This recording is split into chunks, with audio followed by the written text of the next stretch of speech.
Hello po sa tagapagsubaybay ng aking Provincetown TV. Andito naman ang inyong lingkod upang makipagkwentuhan sa inyo. Yung nasabi ko na napagtagumpayan natin ang lahat, na sobrang proud at believe sa sarili, na walang kapantay at wala ng respeto sa sarili at wala na ring respeto sa ibang tao. Kumbaga, nalasing sa tagumpay at nakalimutan ng sarili, yung kung saan siya galing. May kwento ako dyan.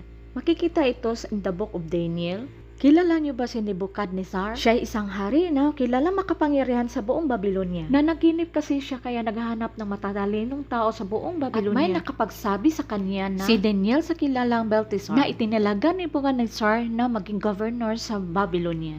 Ito ang aking panaginip. Habang ako'y natutulog na may napakataas na punong kahoy na nakatanim sa gitna ng daigdig. Tumaas ito hanggang langit, kaya kitang-kita ito ng buong daigdig. Madahon ang mga sanga nito at maraming bunga na maaaring kainin ng lahat. Sumisilong sa ilalim nito ang mga hayop at mga ibon. At nakita ko rin sa panaginip na bumaba mula sa langit ang isang anghel na kabantay na sumisigaw siya ng malakas na ibuhal ang punong iyan, putulin ang mga sanga, lagasin ang mga dahon at isabog ang mga bunga. At alam mo ba anong sagot ni Daniel? Sabi niya, mahal na hari, yung nakita mo sa iyong panaginip ay ikaw po yun. Ito po ang kahulugan, ang hatol sa inyo ng kataas-taasang Diyos. At sabi pa ni Daniel, kaya mahal na hari, dinggin niyo po ang aking payo, tigilan niyo ang iyong kasamaan at magpakabuti po kayo. Huwag po kayong malupit sa mga mahihirap na mamamayan upang manatiling payapa ang iyong buhay. Kung ikaw ay matagumpay sa buhay, I wish manatili kang mapakubabang puso.